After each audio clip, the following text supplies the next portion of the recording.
दोस्तों नमस्कार, मैं राकेश श्रीवास्तव। बिहार में विधानसभा चुनाव से पहले राहुल गांधी की आज से एक बड़ी यात्रा शुरू हो रही है।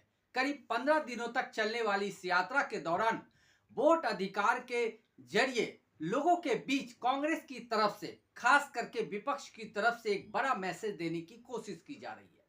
क्योंकि पिछले कुछ समय से जिस तरह से राहुल गांधी ने चुनाव आयोग के खिलाफ एक बिगुल फूंक दिया है, उसका असर अब धीरे धीरे होने लगा है। और इसी बीच बिहार में राहुल गांधी की यात्रा शुरू हो चुकी है और इस यात्रा का कितना असर होता है ये आने वाले विधानसभा चुनाव के परिणाम के बाद ही सामने आ पाएगा। लेकिन इसी बीच भारतीय जनता पार्टी ने राहुल गांधी के तीखे तेवर का जवाब ढूंढने के तहत एनसीईआरटी के जरिए एक नए विवाद को जन्म दे दिया है।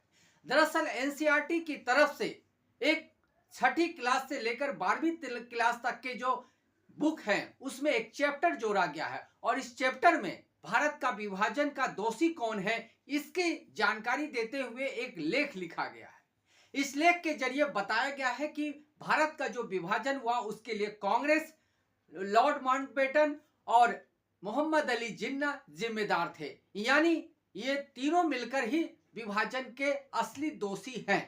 अब इसे लेकर नए सिरे से राजनीति शुरू हो गई है। कांग्रेस ने इस पर पलटवार करते हुए कहा है कि इसके लिए जो हिंदू महासभा है और मुस्लिम लीग थी, ये दोनों जिम्मेदार थी और खास करके आरएसएस इसके लिए सबसे ज्यादा जिम्मेदार रही है। अब दोनों तरफ से आरोप प्रत्यारोप का दौर शुरू हो गया है। लेकिन सवाल ये उठता है कि ये टाइमिंग क्या है।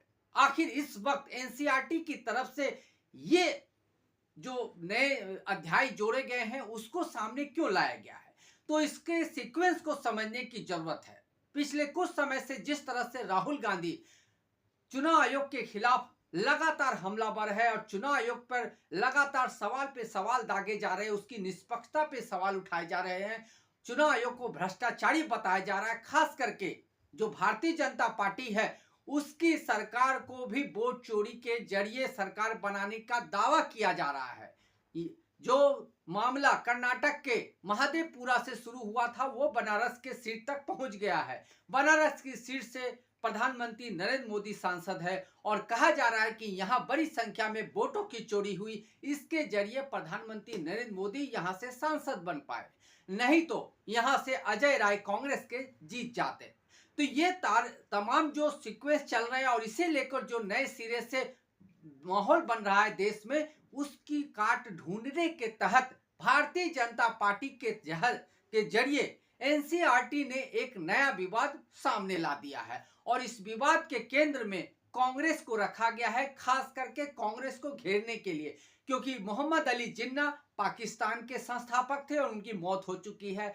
लॉर्ड माउंटबेटन कब के मर चुके हैं और उनका इस देश से फिलहाल कोई नाता नहीं है। यानी इस पूरे विवाद को सामने लाने का एकमात्र मकसद है कांग्रेस को घेरना। और कांग्रेस को क्यों घेरना? क्योंकि राहुल गांधी पिछले कुछ समय से भारतीय जनता पार्टी खास करके एनडीए के लिए बड़ा सिरदर्द बनते जा रहे हैं। जिस तरह से उन्होंने चुनाव आयोग के खिलाफ लगातार सबूत पेश करके चुनाव आयोग के घेरने की कोशिश की है, जिस तरह से भारतीय जनता पार्टी के तमाम चुनावों को उन्होंने घेरने की कोशिश की और भारतीय जनता पार्टी पिछले कुछ समय से जिस तरह से बैकफुट पे नजर आ रही है, यही वजह है कि भारतीय जनता पार्टी ने राहुल गांधी को घेरने के लिए, खास करके राहुल गांधी को घेरने के लिए इस मामले को फिलहाल सामने लाया है। क्योंकि राहुल गांधी की आज से बिहार में यात्रा शुरू हो रही है। ये वोट अधिकार यात्रा के जरिए राहुल गांधी यहाँ के तमाम जिलों का दौरा करेंगे। सासाराम से शुरू होने वाली ये यात्रा कई जिलों से होकर गुजरेगी और करीब 15 दिनों तक राहुल गांधी की ये यात्रा चलेगी। इस यात्रा के जरिए बिहार में वोटरों का जो मन है उसे टटोलने का प्रयास किया जाएगा। उनके वोटर लिस्ट से जो नाम गायब हुए हैं उसके जरिए कांग्रेस राजद अपने आधार को मजबूत करने की कोशिश करेगी और नवंबर में जो चुनाव है उससे पहले एक बड़ा माहौल बनाने की कोशिश होगी। ये बात भारतीय जनता पार्टी को अच्छी तरह से समझ में आ रही है कि राहुल गांधी ने जिस मुद्दे को छुआ है वो मुद्दा कई स्तर पे लोगों के बीच फैल चुका है, क्योंकि राहुल गांधी ने जो मुद्दा शुरू किया था, इसकी वजह से देश भर में आज राहुल गांधी की चर्चा हो रही है। चुनाव आयोग को एक दुश्मन, एक विलेन के तौर पे पेश किया जा रहा है और भारतीय जनता पार्टी चुनाव आयोग के साथ खड़े होने की वजह से वो समान रूप से दोषी नजर आ रही है। इसी वजह से भारतीय जनता पार्टी को राहुल गांधी को घेरने के लिए, खास करके विपक्ष को घेरने के लिए एक ऐसा मुद्दा चाहिए था जिसके जरिए वो अटैक कर पाए। इसी वजह से एनसीईआरटी के जरिए इस चैप्टर को बाहर लाया गया है, ताकि लोगों के बीच ये मैसेज दिया जा सके कि भारत के विभाजन के लिए कांग्रेस जिम्मेदार रही है, क्योंकि कांग्रेस को जिम्मेदार बताकर ही भारत में जो विभाजन हुआ और विभाजन की विभीषिका और जो इसके दुष्परिणाम हुए, उसके लिए कांग्रेस को जिम्मेदार ठहराया जा सके। सिर्फ इतना ही भर नहीं है, अब भारतीय जनता पार्टी के प्रवक्ता कांग्रेस को छोड़कर राहुल गांधी को और जिन्ना की सोच को एक बताने में जुट गए हैं। सवाल ये उठता है कि पूरी कांग्रेस पार्टी को छोड़कर राहुल गांधी के खिलाफ व्यक्तिगत हमले क्यों किए जा रहे हैं।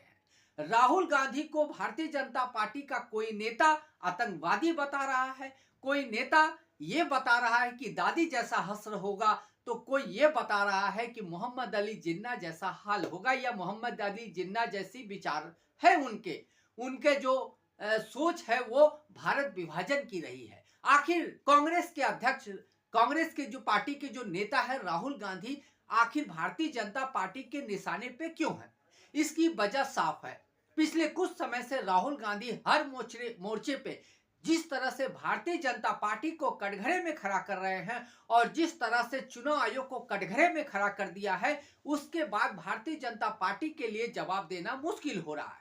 प्रधानमंत्री नरेंद्र मोदी ने 15 अगस्त को लाल किले की प्राचीर से 1 घंटा 11 मिनट का लंबा भाषण दिया, लेकिन जिसने भी इसे भाषण को सुना, उन्हें यह समझ में आ गया कि भारतीय जनता पार्टी और खास करके प्रधानमंत्री नरेंद्र मोदी का जो बॉडी लैंग्वेज था वो काफी डाउन नजर आ रहा था।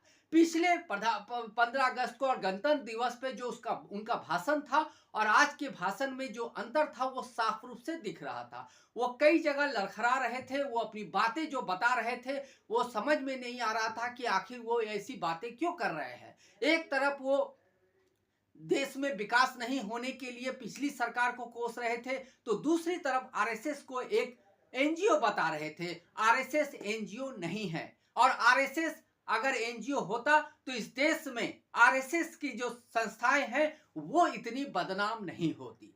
ये समझने वाली बात है कि आखिर प्रधानमंत्री नरेंद्र मोदी को आरएसएस की तारीफ भरे मंच से क्यों करनी पड़ी, क्योंकि आरएसएस को एक ऐसे नेता की अब जरूरत है जो देश को समान रूप से संतुलित तरीके से चला सके।